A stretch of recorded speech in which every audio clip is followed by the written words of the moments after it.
Pendant 40 ans, j'ai cru que chaque bouteille que nous vendions était le sceau d'un amour indestructible et d'un partenariat sans faille. En réalité, je ne faisais que décorer la scène sur laquelle se jouerait la plus grande trahison de ma vie. Abonnez-vous pour ne rien manquer de cette histoire et dites-moi dans les commentaires depuis quelle ville ou quel pays vous me regardez. Mon monde, sexy, était la maison Chevalier. C était l'odeur de la terre humide de Bourgogne après la pluie, la poussière sacrée qui recouvrait les millésimes dans nos caves, le sourire d'un vigneron me confiant sa plus belle cuvée.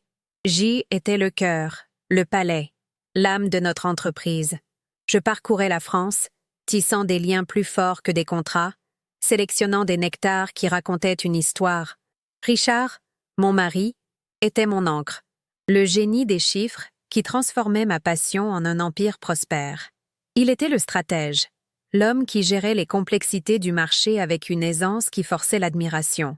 Je lui confiais tout, sans une once de doute, persuadé que nous étions les deux faces d'une même pièce d'or, inséparables et parfaitement complémentaires. Notre vie était réglée comme une partition de musique classique, chaque note à sa place, chaque mouvement harmonieux. Richard me couvrait de gestes qui semblaient être la preuve de son adoration. Il m'appelait la reine de son empire, un titre que j'acceptais avec une fierté naïve, le voyant comme un hommage à notre œuvre commune. Je me souviens encore de ces soirées où, dans notre hôtel particulier du 16e arrondissement, je signais des piles de documents qu'il me présentait, un verre de Saint-Émilion à la main. « C'est pour notre avenir, mon amour, pour celui d'Isabelle », me disait-il avec ce regard que je croyais sincère. Isabelle, notre fille, était le joyau de notre couronne, la raison pour laquelle chaque sacrifice en valait la peine. Je pensais que nous construisions pour elle un héritage aussi solide et authentique qu'un grand cru classé, un témoignage de notre amour. J'y étais tellement aveuglée par cette perfection illusoire que je n'ai jamais vu le poison qui s'infiltrait lentement dans les fondations de notre monde. Le coup de fil d'Isabelle fut un cri de douleur qui déchira le silence feutré de mon bureau. Elle était rentrée plus tôt de son école de commerce, voulant me faire la surprise, mais la surprise, c'est elle qui l'avait eue. Une surprise brutale, immonde. Au téléphone, sa voix n'était qu'un sanglot brisé, à peine capable d'articuler les mots qui allaient faire s'effondrer 40 ans de ma vie. Papa, il me trompe. Maman. Avec Sophie. Chaque mot était une lame de verre s'enfonçant dans ma poitrine. Sophie, notre avocate, notre prétendue amie, la femme qui me regardait droit dans les yeux en me parlant de loyauté. Et Richard, mon Richard. L'image de son visage, de ses mains sur les miennes, de ses promesses murmurées à l'oreille, tout se superposait à la vision hideuse de sa trahison. Le sol semblait se dérober sous mes pieds, l'air me manquait. Mon empire, notre amour, notre vie. Tout n'était qu'un décor de théâtre dont le rideau venait de tomber brutalement, révélant une scène sordide. À travers ses larmes, Isabelle répétait une phrase qui flottait étrangement au milieu de sa douleur. Elle l'avait entendue, prononcée par son père au téléphone avec sa maîtresse. « Ne t'en fais pas, mon amour. » Le contrat d'assurance vie d'Isabelle est la dernière pièce du puzzle. Mon cerveau, engourdi par le choc de l'infidélité, a d'abord peiné à enregistrer l'information. L'assurance vie d'Isabelle, un fonds que nous avions mis en place pour garantir son avenir, pour la protéger. Pourquoi diable cela serait-il une pièce du puzzle dans leur liaison?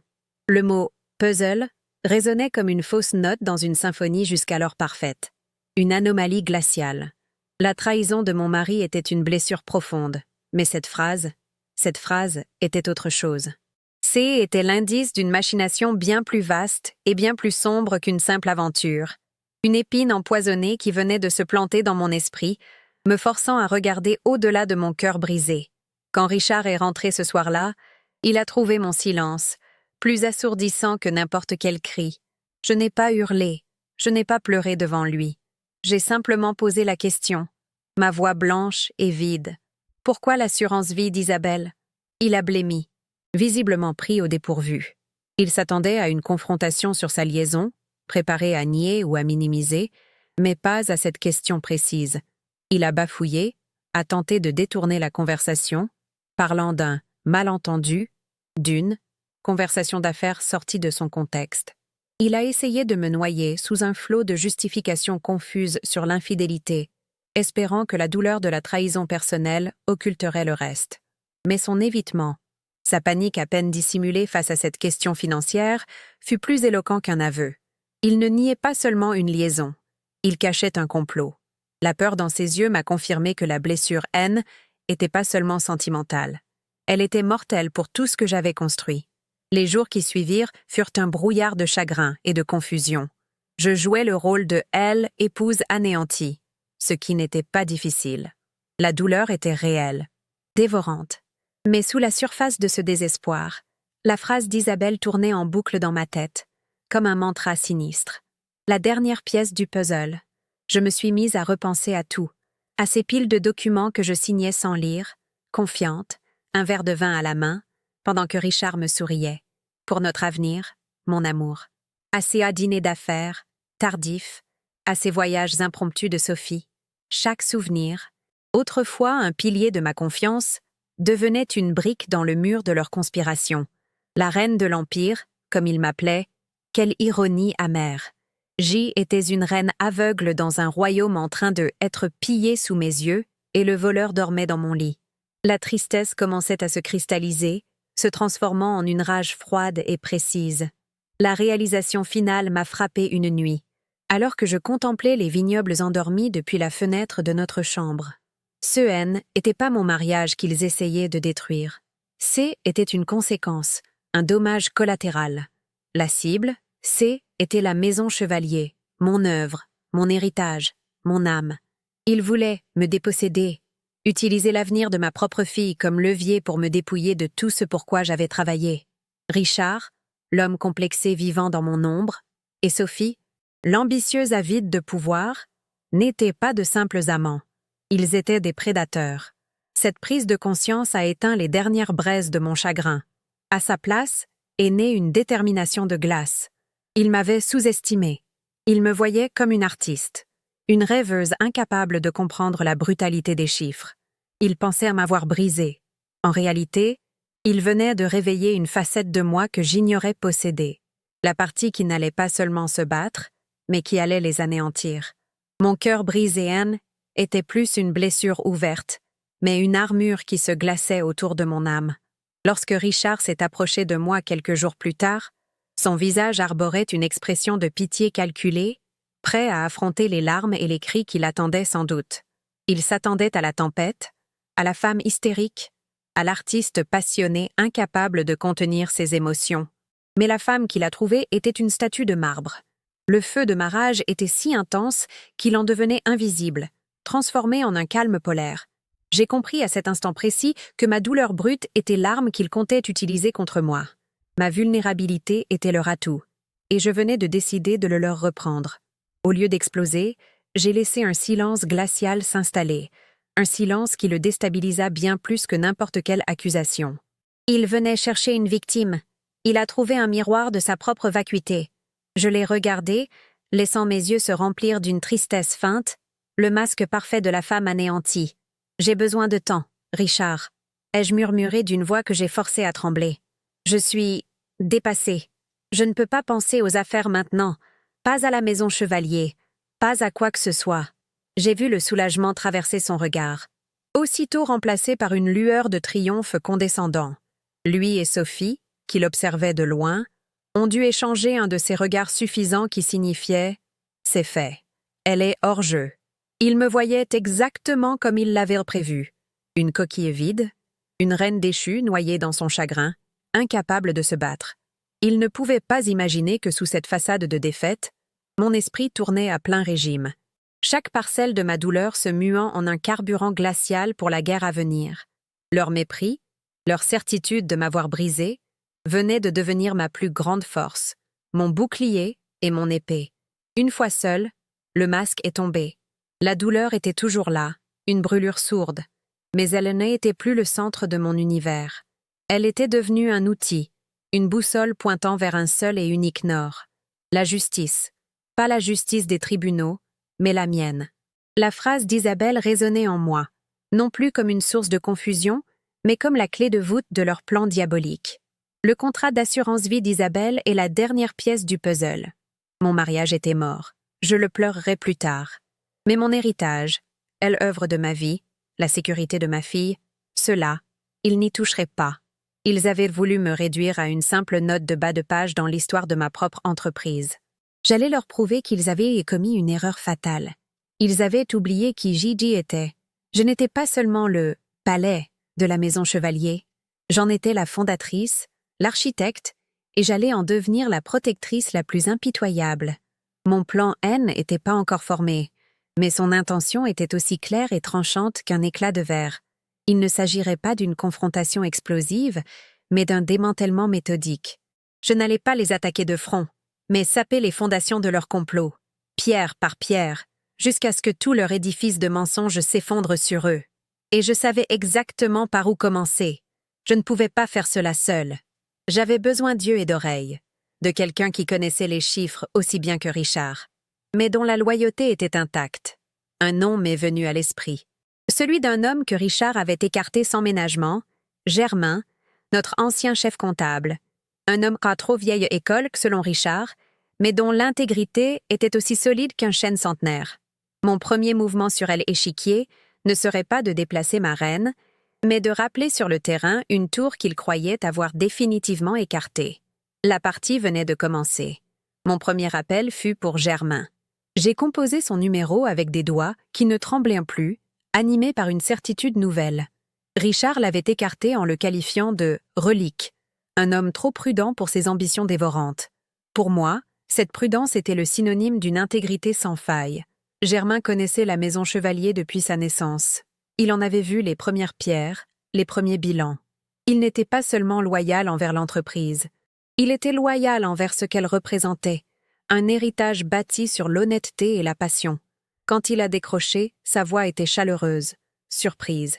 Je n'ai pas tourné autour du pot. Germain, j'ai besoin de votre aide. J'ai besoin de l'ancien comptable, pas du retraité. Je crois que la maison Chevalier est en danger mortel et que le prédateur est à l'intérieur. Un silence a suivi, puis sa voix, plus dure, plus acérée que jamais. Dites-moi où et quand. Je suis là. Nous nous sommes rencontrés dans un petit café anonyme près de la gare de Lyon, un lieu où aucun de nos cercles ne nous aurait cherchés. Loin des dorures de notre hôtel particulier, l'air sentait le café filtre et le croissant de la veille. J'ai tout exposé, non pas comme une épouse éplorée, mais comme une directrice générale présentant un rapport de crise. J'ai parlé de l'infidélité comme d'un simple symptôme, et de la phrase sur l'assurance vie d'Isabelle comme de la véritable maladie. Le visage de Germain s'est durci au fil de mon récit. Il n'a pas montré de pitié, mais une colère froide et professionnelle. Il a hoché la tête, ses yeux vifs analysant chaque information. Les documents que vous signez, il vous les présentait le soir, n'est-ce pas? Après une bonne journée, un bon dîner? A-t-il demandé. Oui, ai-je répondu. Il a eu un sourire sans joie. Classique. La garde baissée. Donnez-moi un accès, Hélène. Je vais éplucher 40 ans de confiance aveugle. Cette nuit-là, la guerre silencieuse a commencé. Tandis que Richard dormait à poing fermé dans la chambre voisine, persuadé d'avoir neutralisé sa reine, J était dans mon bureau. La lueur de l'ordinateur portable projetant des ombres dansantes sur mon visage. J'ai suivi les instructions de Germain à la lettre, lui ouvrant une porte dérobée vers les serveurs de la maison Chevalier, un accès que seule une fondatrice pouvait créer. C était un acte de trahison pour protéger ce qui m'appartenait.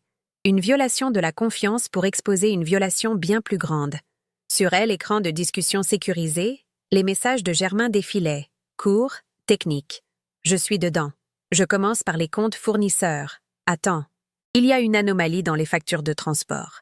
Chaque ligne était une pioche qui commençait à fissurer la façade impeccable de notre empire. Je ne ressentais aucune peur, seulement une étrange et glaciale exaltation. Les nuits suivantes se sont transformées en une plongée en apnée dans les eaux troubles de la comptabilité de Richard. Germain, depuis son modeste appartement, était mon guide dans cet abîme de chiffres. Il a d'abord trouvé les dettes artificiellement gonflées, des factures payées à des sociétés dont je n'avais jamais entendu parler. Puis, le nom est apparu, encore et encore, comme un leitmotiv sinistre. Luxembourg. Des sociétés écrans, des coquilles vides créées dans le seul but de siphonner les liquidités de la maison Chevalier. L'argent ne disparaissait pas. Il était déplacé, redirigé, préparé pour une seconde vie. Je regardais, fasciné et horrifié. Le plan de Richard se dessinait sous mes yeux. Il ne se contentait pas de voler dans la caisse, il organisait méthodiquement la famine de sa propre entreprise, la saignant à blanc, goutte à goutte, pour la rendre vulnérable. Le coup de grâce est venu à 3 heures du matin, un mardi. Germain m'a envoyé un organigramme qu'il avait reconstitué.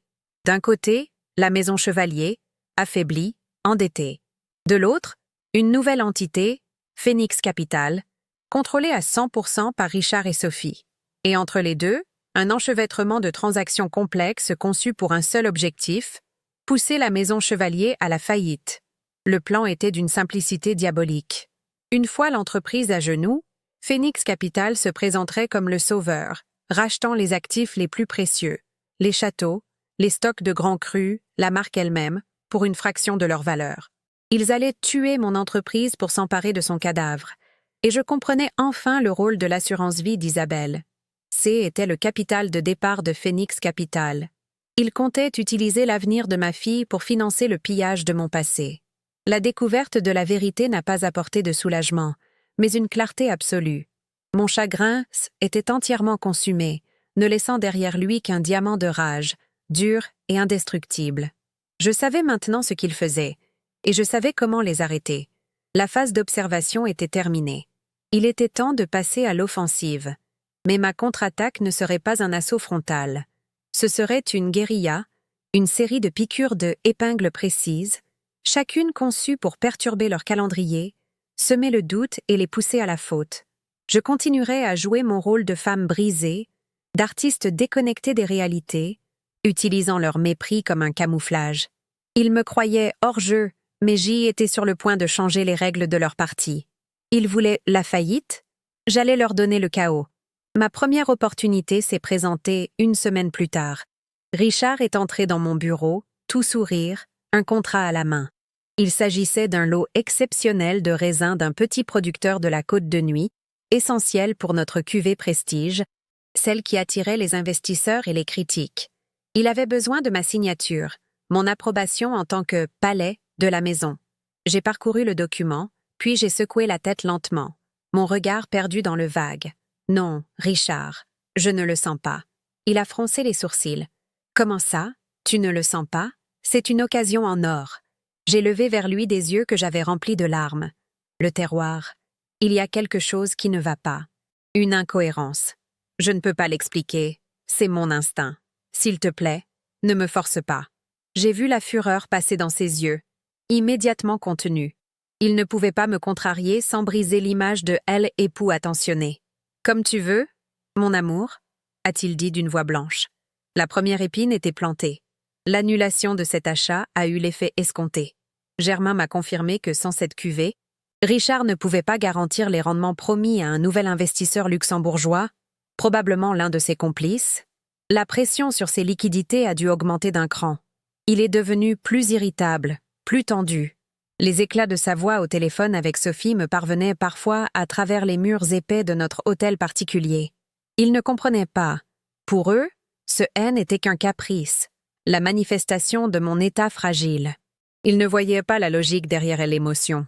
Ils étaient tellement convaincus de leur supériorité intellectuelle qu'ils étaient aveugles à la possibilité d'une stratégie venant de moi. Mon chagrin était devenu leur angle mort, et je comptais bien y rester caché aussi longtemps que nécessaire, aiguisant mes armes dans l'ombre de leur arrogance. Mon deuxième coup fut encore plus subtil. Richard avait organisé un dîner crucial avec un critique très influent de la Revue du vin de France. C était une opération de charme destinée à rassurer le marché, à montrer que malgré les difficultés passagères, la maison Chevalier restait une référence. Ma présence était indispensable. Je suis la caution artistique, le visage de la tradition. Le jour même, 2 heures avant événement, alors que je savais Richard déjà en route pour le restaurant, j'ai appelé son assistante. D'une voix faible et haletante, j'ai expliqué que J était prise d'une terrible crise d'angoisse, que le médecin m'avait ordonné de rester alitée. Je suis tellement désolée. Dites à Richard que je suis anéantie. J'ai raccroché et j'ai savouré le silence. J'imaginais la panique, les excuses boiteuses qu'il devrait inventer, l'humiliation face aux critiques. Le lendemain, l'ambiance était électrique. Richard évitait mon regard. Mais je sentais sa colère irradier de lui. Sophie est passée à l'improviste, sous prétexte de m'apporter des documents.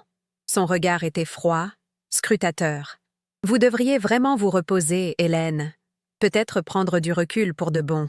Richard et moi pouvons gérer les choses. » Sa voix était mielleuse, mais la menace était à peine voilée. Il commençait à me voir non plus comme une victime passive, mais comme un obstacle imprévisible. La paranoïa s'installait. Était-ce une simple dépression ou quelque chose d'autre?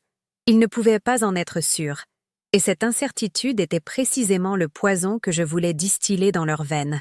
Ils se sont échangés un regard lourd de sous-entendu, un regard qui me disait qu'ils allaient devoir accélérer leur plan. Et c'est exactement ce que j'attendais. Chaque acte de sabotage, déguisé en effondrement émotionnel, me renforçait. N était plus la femme qui subissait la trahison. J était celle qui la retournait contre ses auteurs. Germain et moi continuions nos recherches nocturnes, accumulant un arsenal de preuves irréfutables, des relevés bancaires, des copies de courriels, des contrats falsifiés. Le dossier que nous construisions n'était pas seulement une défense. Était une arme de destruction massive. Je sentais la transformation s'opérer en moi. La passion que je mettais autrefois à dénicher un vin d'exception, je la mettais désormais à débusquer un mensonge. La patience que j'avais pour laisser un millésime vieillir, je l'utilisais pour laisser mes ennemis s'enferrer dans leur propre manigance. Ils pensaient avoir affaire à une artiste. Ils allaient découvrir la stratège. La tension dans la maison était devenue presque palpable. Richard passait ses nuits dans son bureau, les lumières allumées jusqu'à l'aube. Je l'entendais marcher de long en large, comme un animal en cage. Leur plan, si bien huilé, rencontrait des frictions inattendues. Des retards de paiement, des partenaires qui devenaient méfiants, des rumeurs qui commençaient à circuler dans le petit monde du vin. Ils ne pouvaient rien me reprocher directement. Comment accuser une femme en deuil d'être la cause de problèmes financiers complexes? Pourtant, je savais qu'ils sentaient mon influence, comme une présence fantomatique qui déréglait leur belle mécanique. Leur frustration grandissait, et avec elle, leur imprudence. Je les observais, attendant l'erreur, le faux pas que la panique les pousserait inévitablement à commettre. Germain m'a alerté sur un point crucial. Ils vont devenir plus agressifs, Hélène. Ils n'ont plus le temps pour la subtilité. Ils vont essayer de vous écarter légalement. Cette prédiction a fait écho à la menace à peine voilée de Sophie. L'idée ne m'a pas effrayée. Au contraire, elle m'a stimulée. Qu'ils essaient, qu'ils tentent de me faire passer pour folle, pour incompétente. Chaque attaque frontale de leur part ne ferait que justifier la brutalité de ma riposte. J'ai commencé à me préparer à cette nouvelle phase du combat, contactant discrètement un avocat spécialisé dans les litiges commerciaux, un homme réputé pour être un requin. Je ne lui ai pas encore tout révélé, me contentant de lui demander un avis sur des scénarios hypothétiques. Elle et Chiquier étaient en place. Ils avançaient leurs pions noirs avec une arrogance désespérée, sans voir que ma reine blanche attendait patiemment le moment de traverser elle et Chiquier en une seule ligne droite dévastatrice. Je savais que la simple révélation de leur malversation financière ne suffirait pas. Une bataille juridique serait longue, coûteuse, et laisserait des cicatrices indélébiles sur la réputation de la maison Chevalier. Non, ma vengeance devait être totale, publique et théâtrale. Elle devait être aussi mémorable qu'un grand cru de 1945. Je voulais les anéantir non seulement financièrement, mais aussi socialement. Je voulais que leur chute soit si spectaculaire que personne n'oserait jamais plus prononcer leur nom sans un mélange de mépris et de pitié. J'ai commencé à chercher la scène parfaite pour ce dernier acte. Et puis, je l'ai trouvée, sur une invitation posée sur mon bureau. Le gala annuel de la Maison Chevalier, à l'Opéra Garnier. Leur scène de triomphe allait devenir leur tombeau. En attendant ce jour, je continuais ma guerre d'usure. Je suis devenue un fantôme dans ma propre maison, une présence silencieuse et imprévisible. Un jour, je participais à une dégustation avec un calme olympien, déstabilisant Richard par ma lucidité. Le lendemain, je m'effondrais en larmes devant un banquier venu renégocier un prêt, sabotant la réunion. Je suis devenue leur chaos personnel, l'incarnation de l'incertitude qui rongeait les fondations de leur plan. Ils étaient pris au piège entre la nécessité d'agir vite et la peur de provoquer une de mes crises. Ils me sous-estimaient toujours. Mais une nouvelle émotion se mêlait à leur condescendance. La peur. Et cette peur était la plus douce des musiques à mes oreilles, le prélude à la symphonie de leur destruction. La panique avait une odeur. Dans notre hôtel particulier, elle sentait le cuir des fauteuils de bureau, le parfum trop capiteux de Sophie et le tabac froid des cigares que Richard fumait nerveusement la nuit. Leur chuchotement furieux était devenu la nouvelle bande-son de ma vie. Des sifflements de serpents dans un nid qu'ils avaient eux-mêmes empoisonné. Mes petits actes de sabotage, ces grains de sable déguisés en larmes et en caprices, avaient engrippé la machine bien huilée de leur trahison. Les investisseurs luxembourgeois, ces fantômes de papier que Germain avait identifiés, devenaient impatients. L'argent, qui devait couler à flot de la maison Chevalier vers leur compte, ne faisait plus que goûter. Chaque jour de retard était un clou de plus dans le cercueil de leurs plans. Et ils commençaient à comprendre que le marteau, d'une manière ou d'une autre, était entre mes mains. Je les observais depuis ma tour d'ivoire de chagrin fin, les regardant s'agiter. Richard, autrefois si sûr de lui, avait le teint cireux d'un homme qui ne dort plus. Ses accès de colère contre des subalternes pour des fautes imaginaires se multipliaient, trahissant une pression interne qu'il ne parvenait plus à contenir. Sophie, elle, avait perdu cette arrogance glaciale qui lui servait de bouclier. Son regard était devenu plus dur, plus prédateur. Elle me scrutait lors de nos rares rencontres, cherchant la faille, essayant de déchiffrer si mon comportement relevait de la folie ou d'une malice insoupçonnée. Leur doute était mon oxygène. Ils sentaient que le contrôle leur échappait, que la marionnette qu'ils pensaient manipuler commençait à tirer sur ses propres filles, mais leur orgueil les empêchait d'admettre la vérité. Ils m'avaient sous-estimé de manière catastrophique. La confrontation que j'attendais a eu lieu un soir, dans le grand salon. Je les ai entendus arriver, leur voix tendue emplissant le couloir. Richard a fait irruption, le visage congestionné par la rage. Le prêt de la banque a été refusé, Hélène. Ils disent que la direction est imprévisible. Ils parlent de tes récentes décisions, de ton refus pour la cuvée de Nuit Saint-Georges, de ton absence au dîner avec le critique. Tu es en train de nous couler. Était la première fois qu'il m'accusait si directement. Sophie se tenait derrière lui, un cobra prêt à frapper, son expression un mélange de mépris et d'analyse clinique. Je n'ai pas scié. J'ai levé vers lui des yeux vides, le masque de la veuve de son propre amour. Je ne comprends pas, Richard. Je ne me sens pas capable. Mon instinct m'a dit non. N'est-ce pas ce que tu as toujours admiré chez moi? Mon instinct? Ma réponse, empreinte d'une vulnérabilité calculée, l'a désarmé. Il ne pouvait pas me traiter de folle sans saper des décennies de discours sur mon génie et mon palais infaillible. Il a balbutié, cherchant ses mots, piégé dans le personnage qu'il avait lui-même créé pour moi. C'est là que Sophie est intervenue, sa voix tranchante comme du verre pilé. « Richard, ce n'est pas sa faute. Hélène est malade. Elle souffre. Et dans son état, elle est un danger pour l'entreprise, pour elle-même. Elle s'est approchée, posant une main faussement compatissante sur mon bras. Je n'ai pas reculé. Je l'ai laissé me toucher, sentant le froid de son âme à travers le tissu de ma robe. Nous devons la protéger, a-t-elle ajouté en regardant Richard. Et dans ce simple mot, protéger, j'ai entendu la sentence. Ils n'allaient en plus essayer de me contourner, ils allaient tenter de m'effacer. Le lendemain, Germain m'a appelé, sa voix inhabituellement grave. Hélène. Ils ont contacté le docteur Lemoine, un psychiatre expert auprès des tribunaux. Je le connais de réputation. C'est un mercenaire. Ils vont monter un dossier. La nouvelle n'a pas eu l'effet d'un choc, mais d'une confirmation glaciale. J'avais senti le vent tourner. Ils n'avaient plus le temps pour la subtilité. Pressés par leurs créanciers et frustrés par ma résistance passive, ils passaient à l'arme nucléaire. Ils allaient utiliser ma douleur. La douleur qu'ils m'avaient eux-mêmes infligée, comme une arme pour me détruire légalement. Ils allaient transformer mon deuil en démence, ma stratégie en symptôme. La guerre venait de changer de nature. Ce N n'était plus une bataille pour un empire. C était une lutte pour mon identité. Quelques jours plus tard, la lettre officielle est arrivée. Un pli recommandé, porté par un coursier au visage impassible. Je l'ai ouvert avec des mains parfaitement stables. Les termes juridiques étaient méeffrois, impersonnels, et pourtant d'une violence inouïe.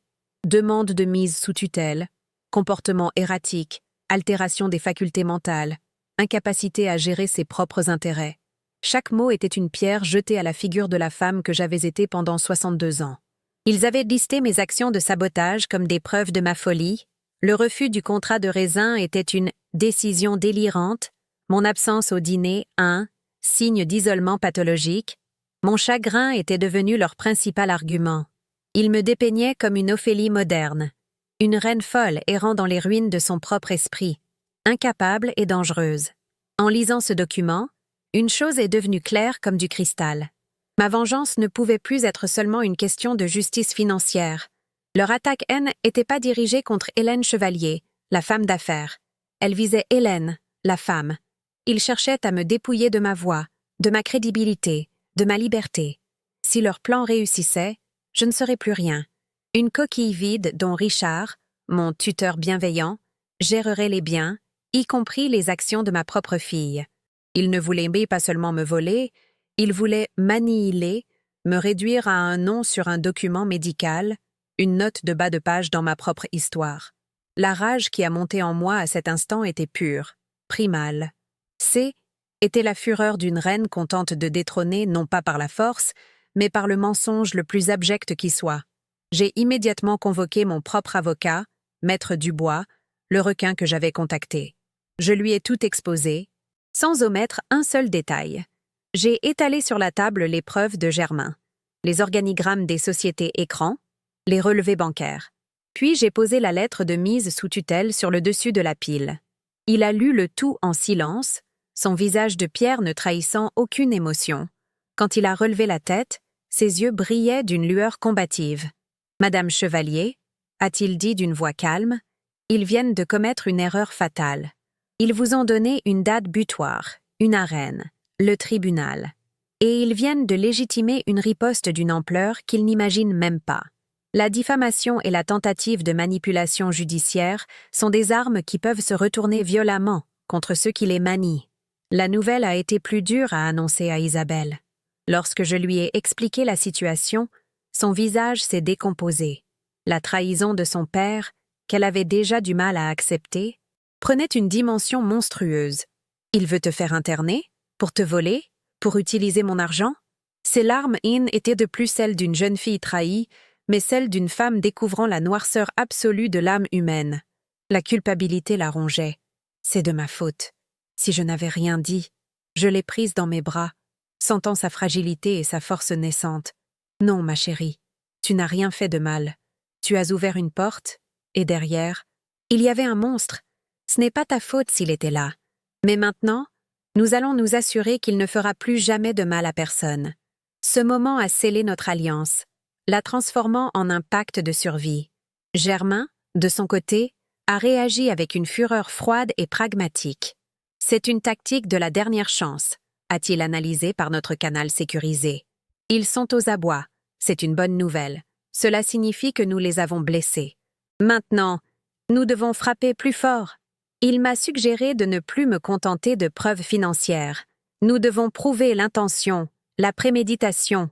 Nous devons prouver qu'ils ont conspiré pour vous faire passer pour folle. Il nous faut leur conversation, Hélène. Il nous faut leur arrogance mise à nu. Son conseil confirmait mon intuition. La bataille se jouerait désormais sur le terrain de la psychologie et de la morale. Il ne suffisait plus de montrer qu'ils étaient des voleurs. Je devais prouver au monde qu'ils étaient des monstres. Le plan de Richard et Sophie pour me discréditer était aussi vicieux que méticuleux. Ils ont commencé à contacter des relations d'affaires, des amis de longue date, leur servant une version soigneusement élaborée de mon effondrement.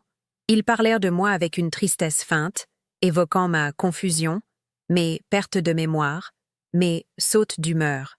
Ils transformaient 40 ans de souvenirs communs en une série de symptômes.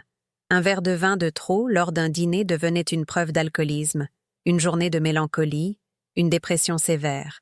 Ils tissaient une toile narrative autour de moi, me peignant comme une femme fragile qui avait perdu le contact avec la réalité, une figure tragique qu'il fallait sauver d'elle-même. Chaque appel, chaque conversation était un coup de poignard dans ma réputation. Je l'ai appris par des échos, des amis fidèles qui m'appelaient, inquiets et confus. « Hélène, Richard nous a dit que tu n'allais pas bien. Est-ce que tout va bien ?» Au lieu de me sentir acculée, j'ai ressenti une étrange forme de libération. Ils avaient franchi la dernière frontière. Il n'y avait plus de retour en arrière possible, plus de place pour la pitié ou la nuance. Leur cruauté était devenue si extrême qu'elle justifiait tout ce que j'allais leur faire subir. Ils voulèrent me faire passer pour folle? J'allais leur montrer ce qu'était une intelligence froide et méthodique. Ils voulaient me réduire au silence? Ma réponse serait un rugissement qui ferait trembler les fondations de leur monde. Ils avaient allumé un incendie, pensant me consumer. Ils n'avaient pas réalisé que J était né du feu. C'est à ce moment-là que j'ai pris la décision la plus importante de ma contre-attaque. Sur les conseils de Maître Dubois, j'ai engagé un détective privé, pas n'importe lequel, un ancien des services de renseignement, un homme spécialisé dans la guerre de l'information, dont le nom circulait en murmure dans les cercles les plus fermés. Je l'ai rencontré dans un bureau anonyme près des Champs-Élysées. Je lui ai donné 2 objectifs. Le premier, obtenir une preuve légale de leur complot, un enregistrement, un document qui ne laisserait aucune place au doute sur leur intention de me faire déclarer inapte pour des raisons financières. Le second, plus personnel, plus vicieux, trouver la faille dans leur alliance. Ils sont unis par la cupidité et le ressentiment, lui ai-je expliqué. Mais ce genre d'alliance a toujours un point de rupture. Trouvez-le. Le détective, un homme du nom de Moreau, m'a écouté sans ciller. Il n'a pas posé de questions sur mes motivations, seulement sur les faits. Il a pris connaissance du dossier, des noms, des lieux. Leur arrogance est leur plus grande faiblesse, Madame Chevalier, a-t-il conclu. Les gens comme eux se croient intouchables. Ils deviennent imprudents, surtout quand ils pensent avoir gagné. Ils parlent trop fort au restaurant. Ils laissent des traces numériques. Laissez-moi travailler. En sortant de son bureau, je me sentais différente. Je n'étais plus seulement une victime qui se défendait. J'y étais devenue une chasseresse. J'avais lâché un chien de chasse silencieux et implacable à leur trousse. Le compte à rebours avant le gala de l'Opéra Garnier était enclenché. La date de l'audience a été fixée. Dans 3 semaines. 3 semaines pour rassembler les dernières preuves, pour préparer ma défense, et pour orchestrer la chute finale de Richard et Sophie. Le temps semblait à la fois s'étirer et se contracter. Chaque journée était un exercice d'équilibre périlleux. Je devais continuer à jouer mon rôle de femme brisée devant eux, tout en menant en secret une opération de guerre complexe. Les nuits étaient courtes, passées à analyser les rapports de Moreau, à discuter de stratégie avec Dubois et Germain, à préparer chaque détail de mon coup de grâce. La fatigue était immense, mais elle était éclipsée par une adrénaline glaciale, une concentration absolue sur l'objectif. Richard et Sophie, de leur côté, redoublèrent d'efforts pour consolider leur dossier. Ils ont obtenu un faux témoignage d'une ancienne employée que Richard avait grassement payée, une femme qui a juré m'avoir vue désorientée et, parlant toute seule, dans les couloirs de l'entreprise. Ils ont produit des extraits de mes emails, sortis de leur contexte, pour prouver mon incohérence. Ils construisaient leur château de mensonges avec une application diabolique, persuadés que les murs étaient assez solides pour résister à toute attaque. Ils ne voyaient pas que je n'allais pas attaquer les murs. J'allais faire exploser les fondations. Moreau a commencé à livrer ses premiers résultats. Des photos de Richard et Sophie dans des restaurants chics, célébrant leur future victoire. Des bribes de conversations surprises où ils se moquaient de ma naïveté.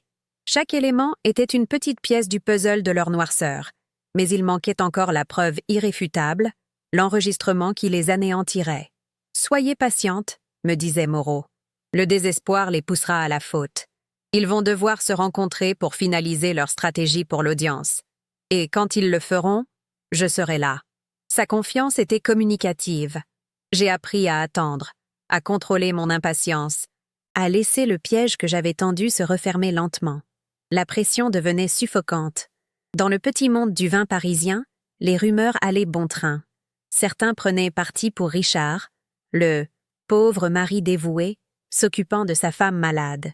D'autres, plus perspicaces, sentaient que quelque chose ne tournait pas rond. La maison Chevalier, autrefois un parangon de stabilité, était devenue un sujet de spéculation. Richard a tenté d'utiliser cette incertitude à son avantage, annonçant le gala à l'Opéra Garnier comme une occasion de rétablir la vérité et de présenter un plan de restructuration audacieux pour l'avenir. Il ne savait pas à quel point il disait vrai. La vérité allait être rétablie, mais ce ne serait pas la sienne. Je me souviens d'une nuit, quelques jours avant le gala, où le doute a tenté de s'insinuer. J était seul dans mon bureau, entouré des preuves de 40 ans de ma vie. Étais-je capable d'aller jusqu'au bout? D'infliger une humiliation si publique, si totale? La réponse est venue en regardant une photo d'Isabelle, posée sur mon bureau. Ils n'avaient pas seulement essayé de me voler mon entreprise, ils avaient tenté de voler son avenir, d'utiliser son héritage pour financer ma destruction. Ils avaient essayé de me priver de ma liberté et de ma dignité. Leur attaque N n'était pas une affaire d'argent. C était une tentative de meurtre de L-âme. À cet instant, tout doute s'est évaporé, remplacé par une résolution d'acier. Il n'y avait pas de pitié à avoir, seulement une justice à rendre. L'ironie de la situation était presque poétique. Richard et Sophie me croyaient neutralisée, enfermée dans le rôle de la folle qu'ils avaient écrit pour moi. Mais ce rôle était devenu ma meilleure arme. Ma prétendue folie me donnait une liberté d'action totale. Personne ne se méfiait de moi. Personne ne soupçonnait la tempête que je préparais. Ils me voyaient comme la victime de leur histoire. Ils n'avaient pas compris que J était en train de devenir l'auteur du dernier chapitre, un chapitre où les méchants ne finissent pas en prison, mais dans les limbes de l'humiliation publique, détruits par leurs propres armes. Pendant ce temps, la vie à la maison était un théâtre de l'absurde. Richard jouait le rôle du mari attentionné et inquiet, me demandant si j'avais bien pris mes médicaments, des placebos que mon médecin complice m'avait prescrits, et me suggérant de me reposer avant le grand soir. Son hypocrisie était si épaisse qu'elle en devenait presque comique. Je jouais mon rôle avec une conviction qui le bluffait, le remerciant d'une voix faible, lui disant que je ferais un effort pour être présente au gala, pour lui, pour l'entreprise. Chaque interaction était une scène dans ma propre pièce, chaque mot une réplique soigneusement choisie pour le maintenir dans son illusion de contrôle. Moreau a appelé 2 jours avant le gala. Sa voix était neutre, mais je pouvais sentir une pointe de triomphe. Je l'ai. Ils se sont rencontrés dans un salon privé de l'hôtel Coste. Ils pensaient être à l'abri. Ils ont tout détaillé. Le plan pour l'audience, la façon de manipuler le juge, les mensonges qu'ils allaient raconter, et plus encore. Il a fait une pause. Richard a aussi expliqué à Sophie comment il comptait, elle, écarter une fois qu'il aurait le contrôle total. Il la considère comme un outil utile, mais avec une date de péremption, le coup de maître. Il ne m'avait pas seulement donné une arme pour les détruire, il m'avait donné une bombe pour les faire s'entre-détruire. En raccrochant, j'ai souri. Un vrai sourire. Pour la première fois depuis des semaines. Ce N n'était pas un sourire de joie, mais de satisfaction pure et glaciale. Ils étaient trahis l'un l'autre. Leur alliance, bâtie sur le sable mouvant de la cupidité, venait de se fissurer. Sophie, la calculatrice froide, allait découvrir qu'elle n'était qu'un pion dans le jeu d'un homme encore plus narcissique qu'elle. J'avais maintenant toutes les cartes en main. Le gala de l'Opéra Garnier ne serait pas une simple annonce de restructuration. Ce serait une exécution publique. J'ai passé la journée suivante à finaliser les détails avec Germain et mon équipe technique. Nous avons préparé la présentation qui serait projetée sur les écrans géants de l'opéra. Chaque diapositive était une lame. Chaque document une charge explosive. L'email se moquant de ma naïveté. L'organigramme des sociétés écrans. Et enfin, le clou du spectacle. L'enregistrement audio de Moreau. Tout était prêt. Je n'avais plus qu'à enfiler ma robe, à me parer de mes bijoux et à monter sur scène pour mon dernier acte. La veille du gala, Richard est venu me voir dans ma chambre. Il tenait une coupe de champagne. « À l'avenir, mon amour », a-t-il dit avec un sourire qui n'atteignait pas ses yeux. « Demain soir, nous tournerons la page. » Je l'ai regardé droit dans les yeux, laissant une larme couler sur ma joue, une dernière performance pour mon public captif d'un seul homme. Oui, Richard, demain soir, tout va changer. Il a bu son champagne, savourant sa victoire imminente. Il ne savait pas qu'il venait de trinquer à sa propre destruction. Cette escalade désespérée de leur part, cette tentative de me briser mentalement et légalement, avait été leur plus grande erreur. Ils avaient transformé une femme blessée en une adversaire implacable. Ils m'avaient poussé dans mes derniers retranchements, et c'est là que j'avais trouvé une force que j'ignorais posséder. Ils pensaient m'enfermer, mais ils n'avaient fait que me donner la clé de leur propre cage. La bataille pour mon entreprise était devenue une guerre pour mon âme, et J était sur le point de la gagner. J'ai choisi ma tenue pour le gala avec un soin méticuleux. Une robe de créateur, d'un rouge profond, la couleur du vin, du pouvoir et du sang. Pas le sang de la violence, mais celui des liens trahis. Je voulais être inoubliable. Je voulais qu'ils se souviennent de moi comme de la reine qui, loin d'être déposée, avait brûlé le château avec les usurpateurs à l'intérieur. Mon armure était faite de soie et de détermination. Le matin du gala, j'ai rendu visite à Isabelle. Nous avons pris le petit déjeuner ensemble, dans le calme de son appartement. Il n'y avait plus de larmes, seulement une complicité silencieuse. « Tu es sûre de toi, maman ?» m'a-t-elle demandé. J'ai posé ma main sur la sienne. Je n'ai jamais été aussi sûre de toute ma vie. Ce soir, je ne récupère pas seulement une entreprise. Je récupère notre nom. Je récupère notre avenir. Son regard était empli de fierté et d'un peu de peur. Elle savait que la femme qui irait à l'opéra ce soir n'était plus tout à fait la mère qu'elle avait connue. En me préparant, j'ai regardé mon reflet dans le miroir. Le visage était le même, mais les yeux étaient différents. La chaleur, la confiance aveugle, tout cela avait disparu, remplacé par une clarté de diamant. J'ai pensé à ces 40 années d'illusion, à la femme que j'avais été, heureuse dans son ignorance. Je ne la pleurais pas, je la remerciais. C'est sa passion qui avait bâti cet empire. C'est sa douleur qui l'avait sauvée. Alors que la voiture me conduisait vers l'Opéra Garnier, je sentais un calme absolu m'envahir. La peur, la rage, la tristesse, tout s'était consumé, ne laissant que la pureté de l'intention. Richard et Sophie m'attendaient, prêts à jouer le dernier acte de leur comédie. Ils ne savaient pas que j'avais réécrit la fin. Ils s'attendaient à un drame, à une tragédie. Ils allaient avoir une exécution. Je suis entrée dans le grand foyer de l'opéra, la tête haute. Les regards se sont tournés vers moi. Des murmures ont parcouru l'assemblée. Je pouvais voir la pitié sur certains visages, la curiosité sur d'autres. Richard s'est approché, m'offrant son bras avec une sollicitude écœurante. « Tu es magnifique, Hélène. Je suis si fière que tu aies trouvé la force de venir. » J'ai glissé ma main sur son bras, mon contact aussi léger et froid qu'une plume de givre. Je ne manquerais ça pour rien au monde, ai-je murmuré. La scène était prête. Les acteurs étaient en place. Le rideau allait se lever sur leur anéantissement. Richard monta sur l'estrade sous des applaudissements polis, son visage rayonnant d'une fausse humilité. Il se tenait là, au cœur de l'opulence dorée de l'Opéra Garnier, le loup déguisé en berger s'adressant à son troupeau. Je l'observais depuis ma table. Une coupe de champagne intacte devant moi, mon calme une île de glace au milieu d'un océan de faux-semblants. Il a commencé son discours, sa voix emplissant le grand foyer, parlant de temps difficiles, de décisions courageuses et, comble de l'ironie, de la nécessité de préserver l'héritage familial. Chaque mot était un mensonge poli, une insulte à la mémoire de ce que nous avions bâti. Il a levé les yeux vers moi, un regard plein d'une pitié théâtrale. Et je veux rendre hommage à ma femme, Hélène, dont la force dans elle épreuve nous inspire tous. C était le signal. Lentement, délibérément, je me suis levée.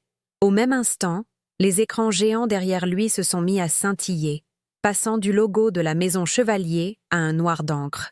Le silence s'est fait, lourd et interrogateur. Richard s'est retourné, le visage figé dans une expression de confusion. Puis, le premier email est apparu, projeté en lettres immenses pour que personne ne puisse en manquer un mot. C était un échange entre lui et Sophie. « Ne t'inquiète pas pour Hélène », écrivait Richard. Sa naïveté est notre plus grand atout. Elle est trop occupée à sentir le terroir pour voir les chiffres. La réponse de Sophie était encore plus cruelle. La reine est dans sa tour d'ivoire, bientôt elle n'aura même plus de royaume. Un murmure collectif a parcouru la salle, un son semblable au froissement de centaines de robes de soie. Les visages se sont tournés vers Sophie, dont le teint de porcelaine venait de virer au gris cireux. L'humiliation N était plus une menace. C était un fait, projeté en haute définition, public et irréversible. Le premier coup N était pas financier, il était personnel, conçu pour les déshabiller de leur dignité avant de leur prendre leur fortune. Avant que le choc ne puisse s'estomper, l'écran a changé à nouveau. Fini les mots, place aux chiffres. Les schémas que Germain et moi avions passé des nuits à perfectionner sont apparus. Ils étaient d'une simplicité brutale. À gauche, la colonne des actifs de la maison Chevalier, diminuant au fil des ans. À droite, la colonne des fonds de leurs sociétés écrans au Luxembourg, grimpant en parfaite symétrie. Des flèches rouges et épaisses reliaient les deux, traçant le chemin du sang financier qu'ils avaient siphonné. Je n'ai pas eu besoin de dire un mot. Les visages dans la salle ont changé. La pitié et la curiosité ont laissé place à des masques de fureur glaciale. Les banquiers, les investisseurs, ces hommes et ces femmes pour qui les chiffres étaient une religion, comprenaient. Ils ne voyaient plus un mari attentionné et une avocate loyale. Ils voyaient des voleurs, pris la main dans le sac de la manière la plus spectaculaire qui soit.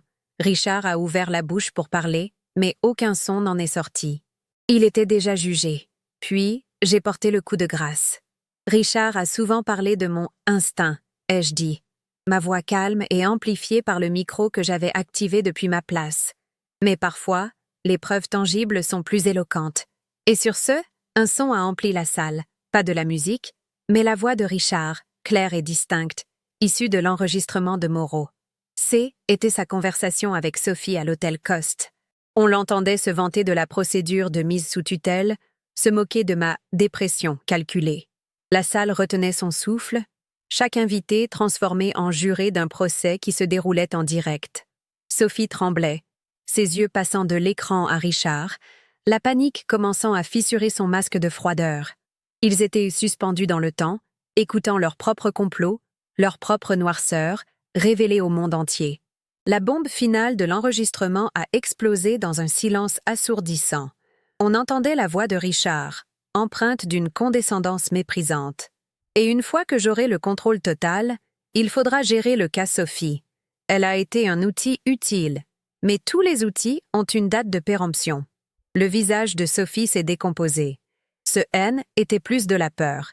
C était la réalisation fulgurante d'une trahison absolue. Elle avait été un pion, rien de plus. Le serpent venait de se mordre la queue. Dans un geste de pure panique, elle s'est levée d'un bond, pointant un doigt tremblant vers Richard. « C'est un menteur. Il m'a forcé. J'ai la preuve qu'il a falsifié ma signature sur les documents du Luxembourg. » Tout était son idée. Le spectacle était total. Les deux prédateurs, unis par la cupidité, se dévoraient maintenant l'un l'autre devant une audience médusée. Leur alliance venait de s'effondrer en direct. ¿Te está gustando esta historia? Deja un like y suscríbete al canal. Ahora continuamos con el video.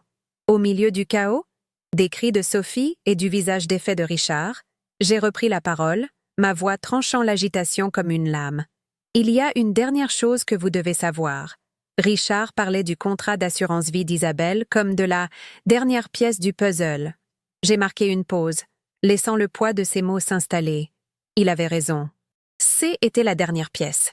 Mais ce qu'il n'a jamais su, c'est que cette pièce n'a jamais été sur son échiquier. Un nouveau document est apparu à l'écran. Une notification légale datant de plusieurs semaines.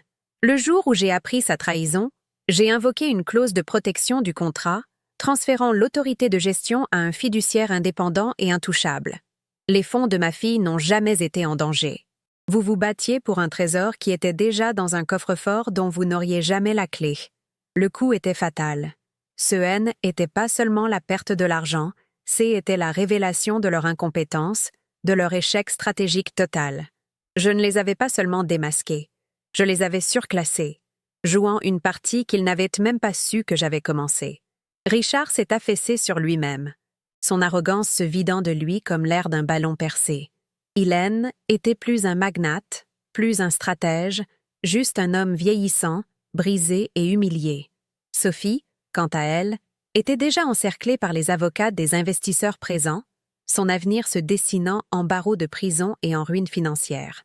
La sécurité de l'opéra se dirigeait discrètement vers la scène, non plus pour protéger l'orateur, mais pour l'escorter vers sa chute. J'ai regardé le carnage, non avec joie, mais avec un sentiment de justice rendue. Le grand foyer, qui devait être le théâtre de mon humiliation, était devenu le tombeau de leur réputation. J'ai éteint le micro, et dans le tumulte grandissant, je me suis retournée et j'ai quitté la salle, traversant la foule qui s'écartait devant moi comme la mer devant Moïse. Je n'avais pas besoin de voir la fin. Je l'avais écrite. En sortant dans l'air frais de la nuit parisienne, j'ai respiré profondément pour la première fois depuis des mois. La guerre était terminée. La reine n'avait pas seulement sauvé son royaume, Elle l'avait purifiée par le feu, et elle était prête à régner.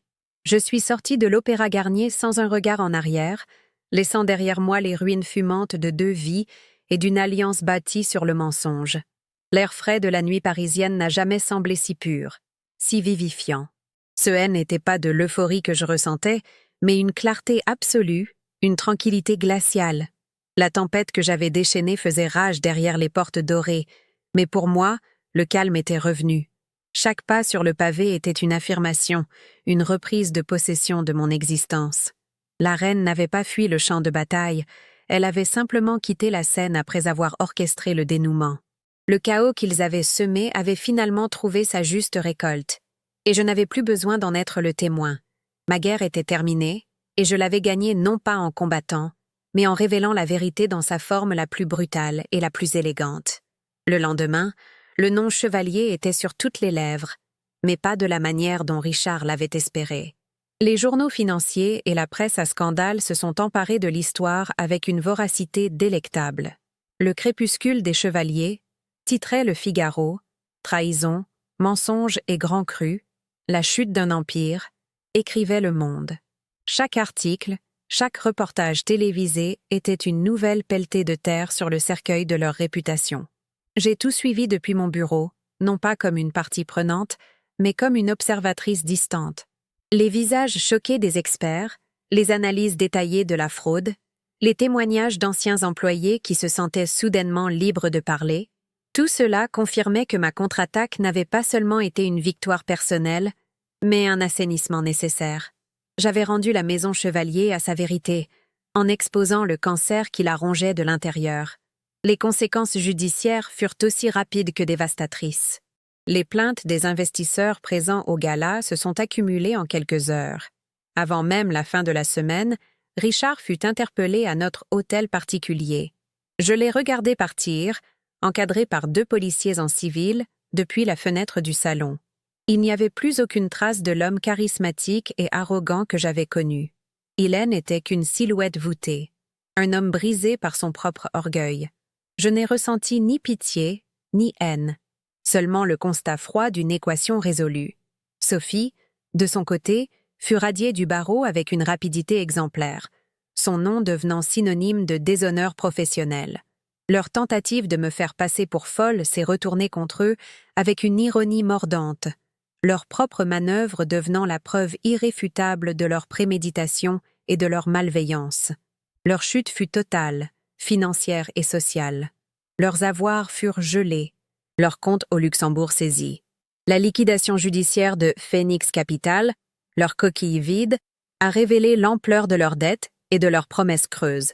Ils n'avaient pas seulement volé, ils avaient construit un château de cartes sur du sable mouvant.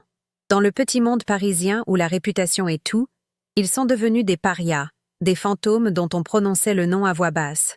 Comme un avertissement. Sophie, en tentant de collaborer pour sauver sa peau, n'a fait qu'enfoncer Richard davantage, tout en scellant son propre sort. Leur alliance toxique, née de la cupidité, s'est achevée dans la boue des accusations mutuelles et du mépris public. Ils étaient entredétruits, exactement comme je l'avais prévu. Pendant que leur monde s'effondrait, le mien se reconstruisait sur des fondations d'acier. Le conseil d'administration de la Maison Chevalier, débarrassé des alliés de Richard, m'a accordé sa confiance absolue.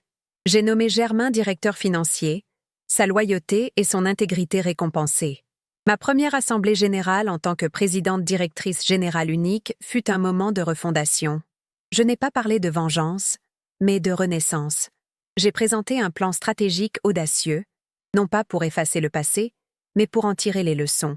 J'ai parlé de transparence, d'innovation, d'un retour aux valeurs fondamentales qui avaient fait notre succès, l'authenticité et l'excellence. Les actionnaires, rassurés et impressionnés, ont voté à l'unanimité. L'artiste, la rêveuse, était devenue une stratège respectée, une reine incontestée.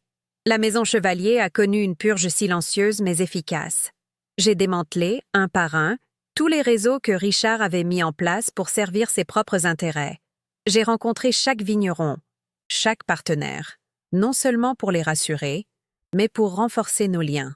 Ma connaissance intime du terrain, mon instinct, qu'il avait tant méprisé, est redevenu le pilier de notre entreprise. J'ai promu des talents internes, des jeunes femmes et des jeunes hommes passionnés que Richard avait laissés dans l'ombre. L'entreprise a retrouvé son âme. Le moral est remonté en flèche. Nous n'étions plus une simple affaire de chiffres, mais une famille unie par un amour commun du vin et du travail bien fait. Mon empire n'était plus une illusion dorée, mais une réalité solide, plus saine et plus forte que jamais. Parfois, la nuit, dans le silence de mon bureau, je repensais à la femme que j'y étais. Cette femme confiante, un peu naïve, qui signait des documents sans les lire, un verre de Saint-Émilion à la main. Est-ce qu'elle me manquait? Non. Je la voyais avec une tendresse nouvelle. Non pas comme une imbécile, mais comme une version de moi qui n'avait pas encore été mise à l'épreuve. La trahison ne m'avait pas détruite. Elle m'avait révélée à moi-même. Elle m'avait forcé à développer des muscles que j'ignorais posséder. La méfiance, la stratégie, une froideur calculée. Je n'avais pas perdu ma passion, mais je l'avais blindée avec une armure de pragmatisme. Je savais maintenant que le cœur et la tête devaient régner ensemble, en parfait équilibre. Ma relation avec Isabelle s'est transformée. Le traumatisme que nous avions partagé a forgé entre nous un lien indestructible, bien au-delà de celui d'une mère et sa fille. Elle est devenue ma confidente, ma conseillère la plus proche. Fraîchement diplômée, elle a rejoint la Maison Chevalier, non pas comme une héritière, mais comme une partenaire à part entière, apportant son regard neuf et sa maîtrise des nouvelles technologies. Nous formions un duo redoutable. Mon expérience et son innovation, ma sagesse et son audace. Nous avons créé une nouvelle cuvée prestige, que nous avons baptisée Phénix, un vin puissant et élégant, né des cendres de la trahison. Il est devenu notre plus grand succès commercial, le symbole de notre résilience. La Maison Chevalier a prospéré comme jamais auparavant.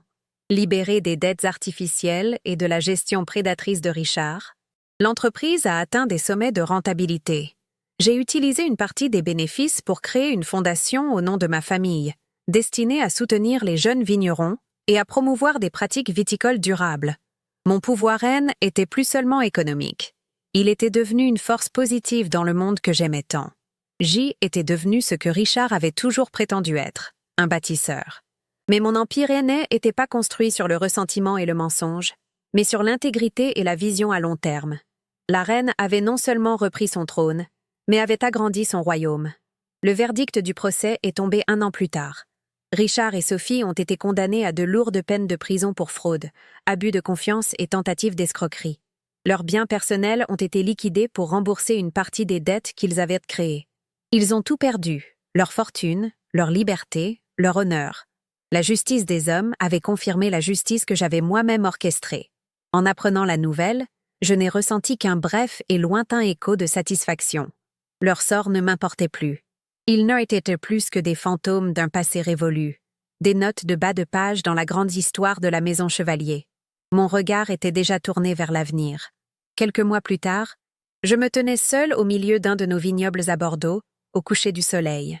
La lumière dorée caressait les rangs de vignes. Le silence n'était rompu que par le chant des oiseaux. Je tenais un verre de Phénix à la main, sentant les arômes complexes de fruits noirs et de épices, le témoignage liquide de notre renaissance. J'ai pensé à ces 40 années d'illusion et à l'année de guerre qui avait suivi. Je n'avais aucun regret.